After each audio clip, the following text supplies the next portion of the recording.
Assalamualaikum warahmatullahi wabarakatuh. Bertemu lagi dengan saya Bu Ami Wulandari dalam mata kuliah Cost of Accounting.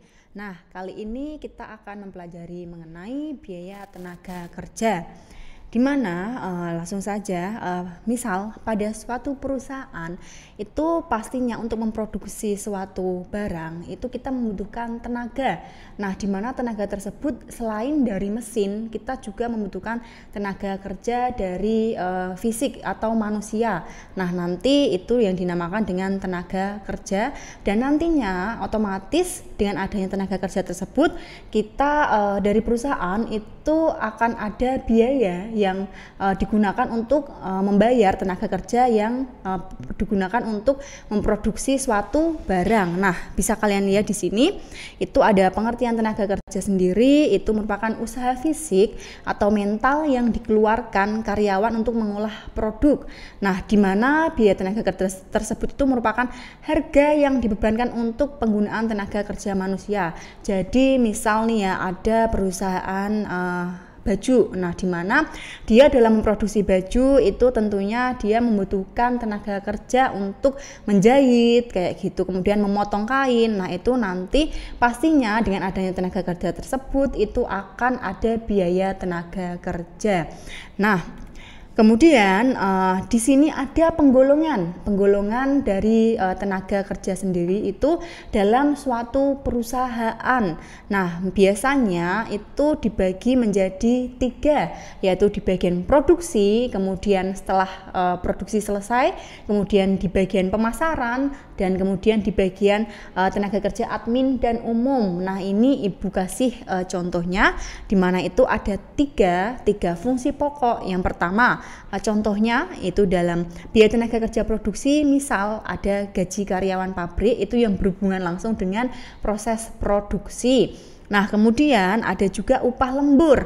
Nah, biasanya kalau dalam suatu perusahaan itu memproduksi barang dan biasanya kalau ada pesanan banyak itu pastinya kan melebihi jam waktu kerja, sehingga nanti akan dimasukkan pada upah lembur. Nah, maka nanti itu ada upah lembur karyawan pabrik, kemudian ada upah mandor pabrik. Nah, kemudian yang masuk ke biaya tenaga kerja pemasaran, contohnya saja itu adalah upah karyawan pemasaran. Nah, nanti setelah produk tadi selesai diproduksi, otomatis produk tersebut siap untuk dijual. Nah, maka dari itu butuhlah suatu tenaga pemasaran untuk memasarkan produk tersebut agar bisa laku di pasaran.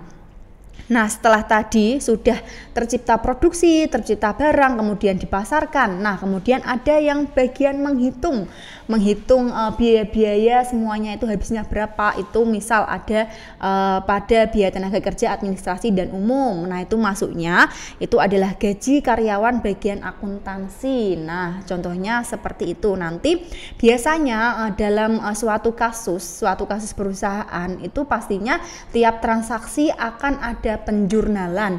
Nah, di mana jurnal tersebut nanti nama-nama akunnya disesuaikan dengan kasus yang ada. Misal contohnya saja seperti ini. Perusahaan membayarkan gaji karyawan pemasaran, berarti nanti kita bikin akun jurnalnya yaitu gaji karyawan pemasaran pada kas. Nah, seperti itu. Jadi nanti misal membuat jurnal itu menyesuaikan dengan kasus yang ada. Nah, ini makanya adanya fungsi pokok dalam organisasi perusahaan. Jadi nanti akunnya menyesuaikan fungsi dari atau kasus yang ada tersebut. Oke, lanjut. Kemudian di sini ada penggolongan menurut kegiatan departemen dalam perusahaan. Nah, di mana dalam hal ini itu Ibu kasih contoh saja pada perusahaan kertas. Nah, di mana di sini itu ada departemen produksi. Nah, di mana di departemen produksi di perusahaan kertas itu ada tiga tahapan dalam proses produksinya, yaitu bagian pulp, kemudian bagian kertas, dan bagian penyempurnaan. Jadi nanti dari ketiga proses tersebut itu masuknya pada departemen produksi. Kemudian ada departemen-departemen non-produksi tetapi dapat digolongkan menjadi misal ada bagian akuntansi kayak gitu. Jadi bagian-bagian yang di luar produksi itu nanti ada istilahnya departemen-departemen non-produksi namanya seperti itu. Kemudian di sini lanjut ada penggolongan menurut jenis pekerjaannya. Jadi ini dalam penggolongannya itu juga ada menurut pekerjaannya. Jadi pekerjaannya itu misalnya dalam suatu departemen produksi ya kan, itu ada tenaga kerja sebagai operator, misal dia operator untuk menginstruksikan produksinya berapa kayak gitu, udah selesai apa belum. Kemudian ada mandor yang bertugas untuk mengawasi juga. Kemudian ada penyelia atau upah penyelia. Jadi nanti menyesuaikan dari pekerjaan tersebut. Jadi nanti kalau membuat jurnal atau akun, kita menyesuaikan dengan istilahnya kasus yang ada atau istilahnya case yang ada dari suatu perusahaan tersebut.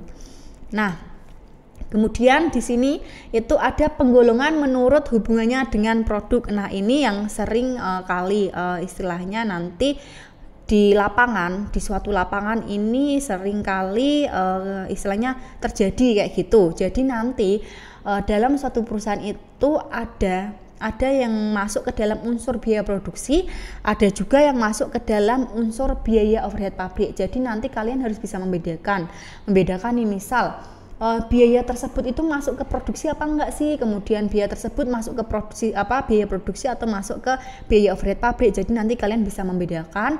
Nah, nanti biar semakin jelas nanti ibu kasih kasusnya atau contoh case-nya. Nah, ini di mana dalam penggolongan menurut hubungannya dengan produk ini bisa kalian lihat itu upah tenaga kerja langsung diperlukan sebagai biaya tenaga kerja langsung dan diperhitungkan langsung sebagai unsur biaya produksi. Nah, biasanya yang masuk dalam biaya produksi itu merupakan suatu istilahnya yang langsung berhubungan dengan produksi. Nah, misal ada nih karyawan itu bagian produksi. Nah, berarti nanti misal ada akun gaji, berarti itu masuk ke bagian biaya produksi kayak gitu, gaji karyawan tersebut.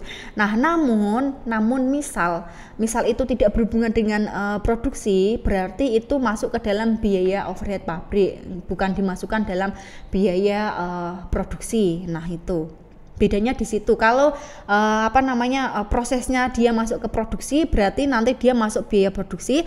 Akan tetapi misal proses dari dia di perusahaan tersebut tidak masuk dalam proses produksi, berarti dia masuknya ke biaya overhead pabrik. Oke, ini lanjut.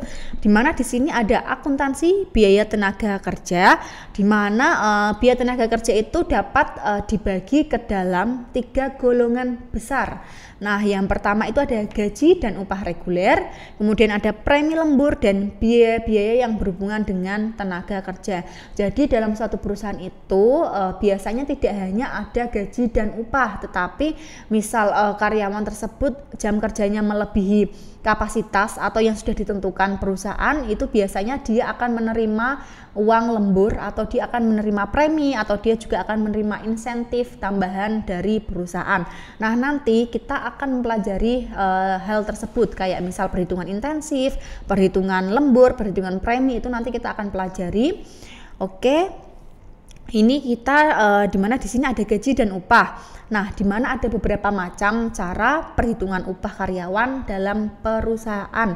Jadi nanti ibu akan memberikan contoh mengenai perhitungan upah karyawan itu seperti apa. Kemudian setelah adanya intensif itu seperti apa, adanya lembur seperti apa, adanya premi seperti apa. Nanti ibu akan memberikan contohnya. Dimana kemudian ini kita ke case-nya, ini ibu kasih contoh. Misalnya ada suatu perusahaan X. Nah, hanya mempekerjakan 2 orang. Nah, di mana situ namanya Risa dan Eliona. Itu berdasarkan waktu hadir minggu pertama bulan April. Itu bagian membuat daftar gaji dan upah, membuat daftar gaji dan upah untuk periode yang bersangkutan. Nah, menurut kartu hadir, karyawan Risa Rimendi itu bekerja selama sebanyak 40 jam per minggu dengan upah Rp1.000 per jam. Sedangkan karyawan Eliona itu selama bekerja itu yaitu 40 jam dengan tarif 750. Berarti bisa kalian lihat di sini antara karyawan Eliona dan juga karyawan Risa itu upah per jamnya dia berbeda. Nah, jadi nanti kita perhitungannya pun juga berbeda. Ini di sini ada tabel, silakan kalian lihat. Itu ada penggunaan waktu kerja, kemudian ada nama karyawannya Risa Rimendi dan Eliona Sari. Nah, misal aja nih kita menggunakan harga pokok pesanan ya, perusahaan tersebut bergerak dalam hal harga pokok pesanan atau ada pesanan dari customer baru mereka melakukan istilahnya proses produksi. Nah, ini untuk pesanan 103 dan 188 itu kasih kodenya seperti itu. Kemudian di Risa itu sudah diklasifikasikan yang masuk pesanan 103 itu berapa jam, yang masuk 188 itu berapa jam. Kemudian yang di Eliona pun sama. Itu yang di Eliona yang 103 ada 20 jam dan di 188 ada 10 jam.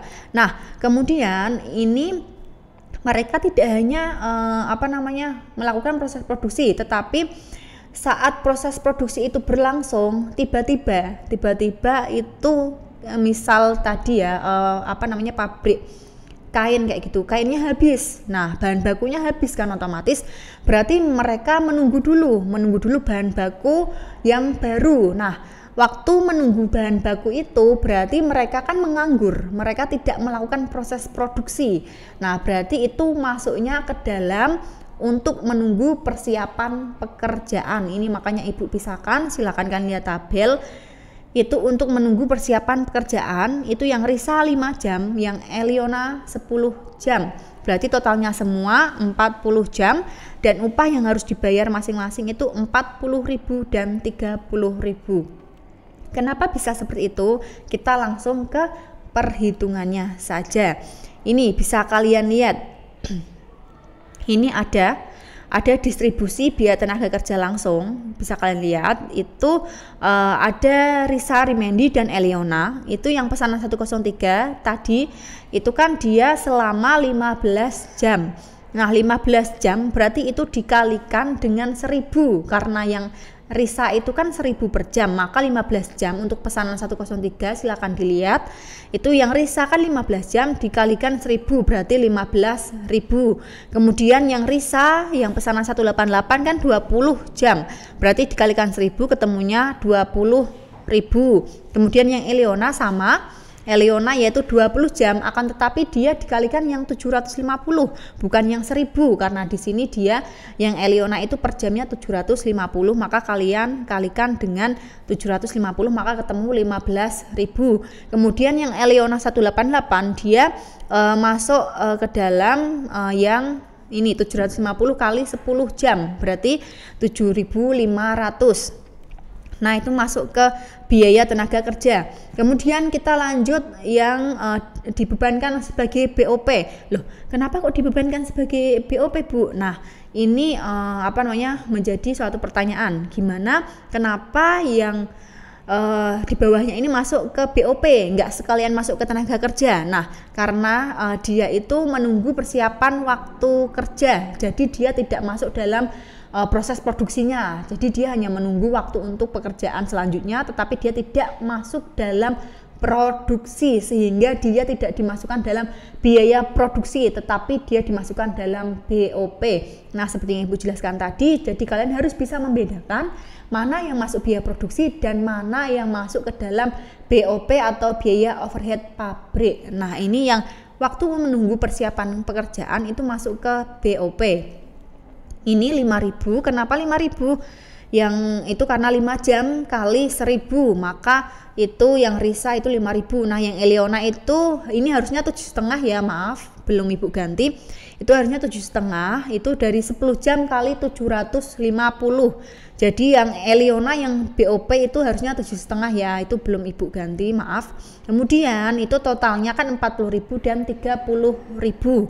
Nah, kemudian yang bawahnya itu ada PPh atau pajak yang dipotong oleh perusahaan sebesar 15%, itu senilai 6.000. Kenapa 6.000? 6.000 yaitu 40.000 dikali 15%, jadi ketemunya 6.000 itu untuk pajak. Kemudian yang Eleona sama, yaitu 30.000 kali 15%, yaitu ketemunya 4,5. Nah, berarti jumlah upah bersih yang diterima karyawan yaitu upah minggu dikurangi pajak, yaitu yang Risa itu 34.000, yang Eleona 25.500. Oke, kemudian setelah perhitungan tadi kita masuk ke jurnal. Nah, bisa kalian lihat nih ada jurnal. Ini kan tadi kalian sudah perhitungan, ini sekarang kalian masuk ke jurnalnya. Nah, silakan diamati. Misal kita sudah perhitungan kan tadi, berarti sekarang kita masuk ke jurnalnya. Itu ada akuntansi biaya gaji dan upah. Nah, berdasarkan atas rekapitulasi dan upah, bagian akuntansi kemudian membuat jurnal distribusi gaji dan upah sebagai berikut. Ini bisa kalian lihat. Barang dalam proses pada biaya tenaga kerja itu 57.500. Itu dari mana sih Bu? Kayak gitu kan.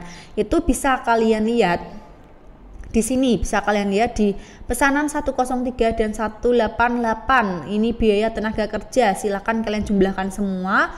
Yang Risa dan Eleona kalian jumlahkan semua, 15.000 tambah 20.000 tambah 15.000 tambah 7,5. Itu kan totalnya semuanya 57.500. Nah, ini totalnya. Bisa kalian lihat ya. Kemudian yang biaya overhead pabrik 12,5 dari mana? Dari sini. BOP, biaya overhead pabrik 5.000 ditambah 7,5. Ini 7,5 ya. Ini 7,5 tambah 7,5, maka totalnya 12,5. Nah, kemudian bagian kredit gaji dan upah 70.000. Loh, kenapa bagian kreditnya gaji dan upah? Kenapa enggak kas kayak gitu?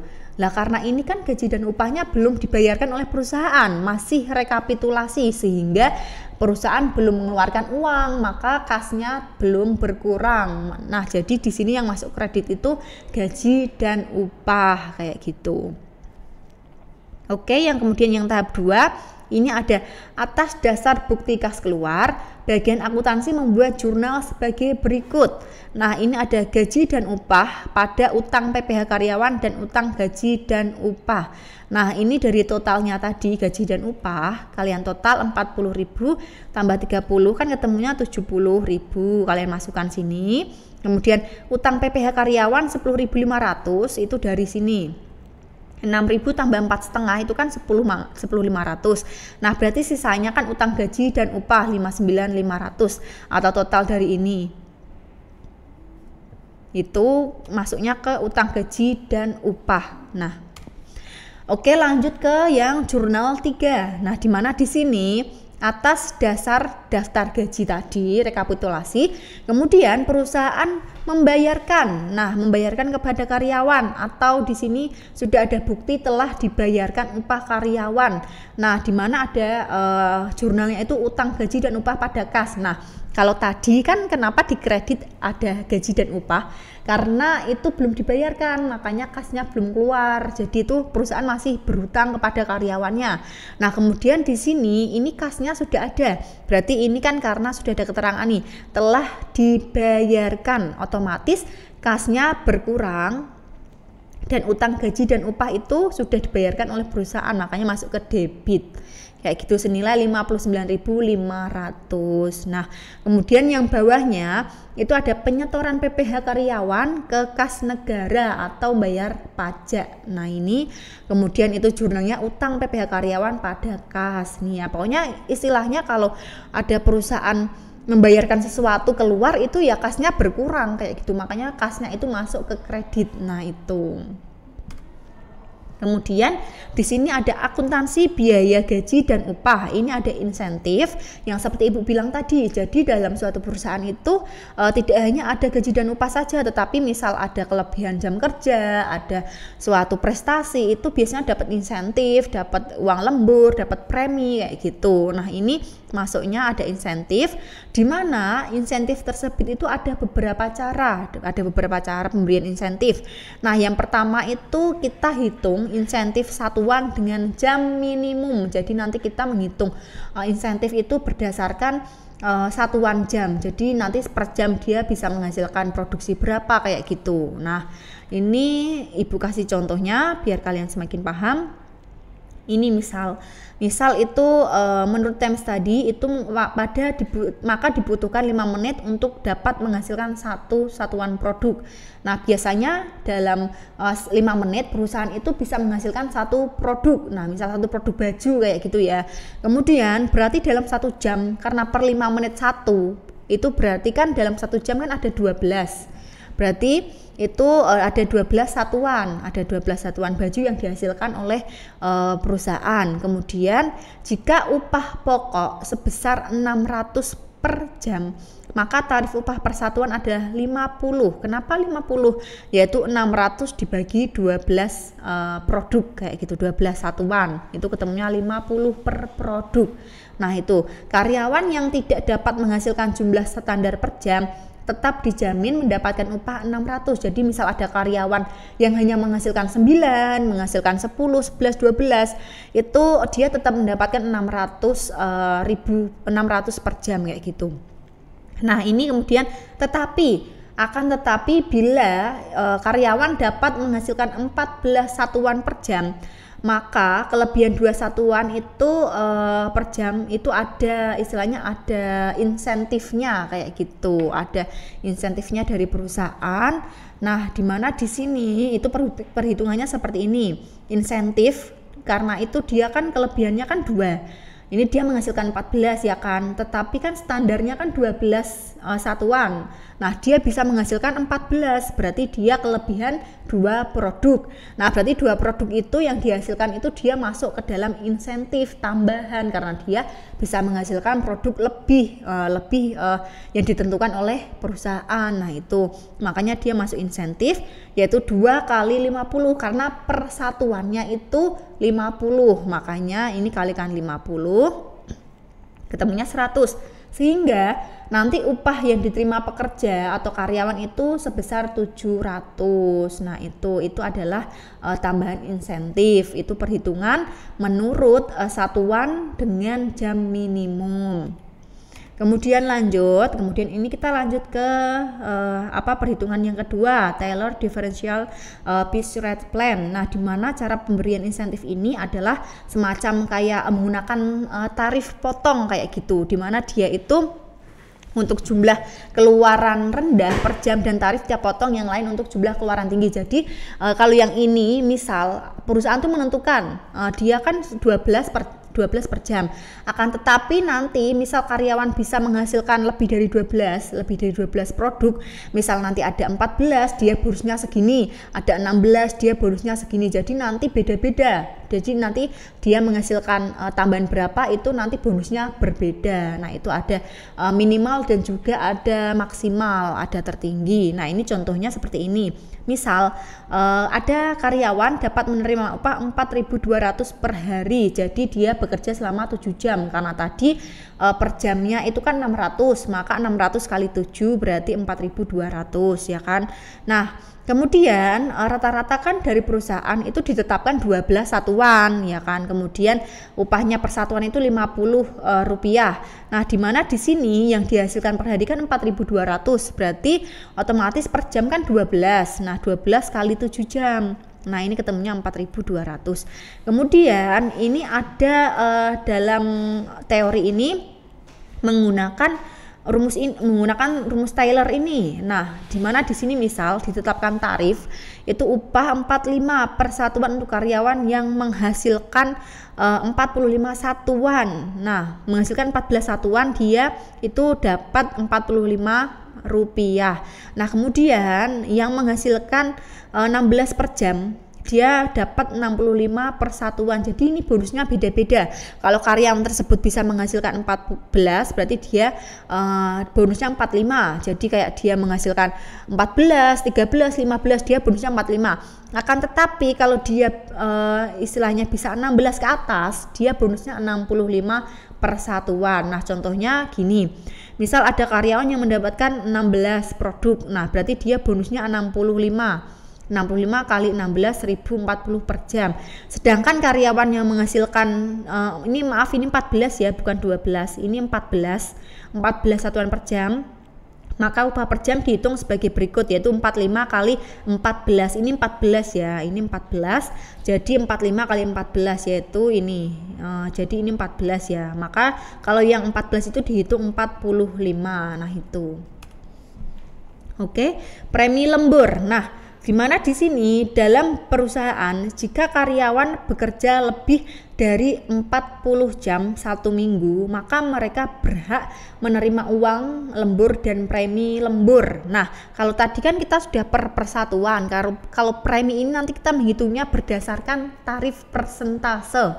Nah, di mana biasanya di sini itu contohnya, misal 1 minggu seorang karyawan bekerja selama 44 jam dengan tarif upah 600 per jam ya kan. Kemudian premi lembur dihitung sebesar 50% dari tarif upah karyawan tersebut dihitung sebagai berikut.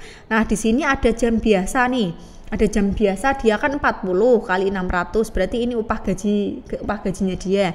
Kemudian lembur 4 kali 600, ini uang lemburnya. Kemudian premi lembur 4 kali 300. Loh, Bu, ini kenapa kali 300 kayak gitu kan? Lah, ini kan sudah ditetapkan. Ini sudah ditetapkan 50% dari tarif upah. Lah, upahnya berapa?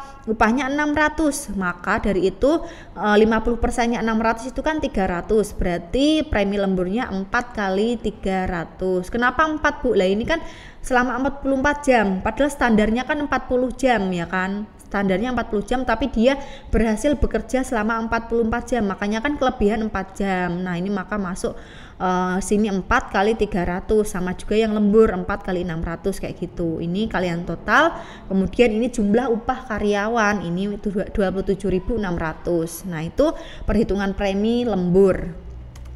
Oke, kemudian ini seperti yang Ibu bilang tadi, ada waktu menganggur, di mana misal ada kayak ada hambatan, misal bahan bakunya habis, ada mesinnya rusak kayak gitu kan, otomatis karyawan tidak bisa memproduksi lagi dan dia otomatis menganggur ya kan. Jadi nanti dia tidak masuk dalam perhitungan biaya produksi, tetapi nanti dia akan dimasukkan ke BOP, yaitu lamanya dia menganggur itu dalam masa produksi tetapi ya. Nah, itu nanti dia akan masuk ke BOP karena dia tidak menghasilkan produk tetapi dia istilahnya menunggu kayak gitu kan. Itu nanti dia masuk sebagai unsur biaya overhead pabrik nih. Nih contohnya, misal seorang karyawan harus bekerja selama 40 jam per minggu, upahnya 600 per jam. Dari 40 jam kerja tersebut, misalnya 10 jamnya adalah waktu menganggur dan sisanya untuk mengerjakan pesanan, maka jurnal untuk mencatat biaya tenaga kerja adalah ini barang dalam proses BTKL. Nah, di mana di sini dapat kalian lihat ini ada BTKL ini 18.000. Kenapa 18.000? Karena dia hanya bekerja selama 30 jam. Ini kan dia kan keterangannya 40 jam, yang 10 jamnya kan dia menganggur. Berarti 40 dikurangi 10. Berarti dia hanya bekerja secara istilahnya bekerja itu hanya 30 jam kayak gitu kan. Berarti 30 jam kali 600 yaitu 18.000. Kemudian biaya overhead pabrik. Kenapa 6.000? Karena waktu dia menganggur ini kan 10 jam, itu dimasukkan ke biaya overhead pabrik, itu dikalikan dengan 600 per jam, itu berarti 6.000. Dan pada kredit itu ada gaji dan upah senilai atau sebanyak 24.000. Oke, itu untuk menghitung atau membuat jurnal waktu menganggur. Jadi bukan dimasukkan ke dalam biaya produksi tetapi dimasukkan pada biaya overhead pabrik. Oke, terima kasih, sampai di sini pertemuan kita kali ini. Terima kasih atas waktunya. Wassalamualaikum warahmatullahi wabarakatuh.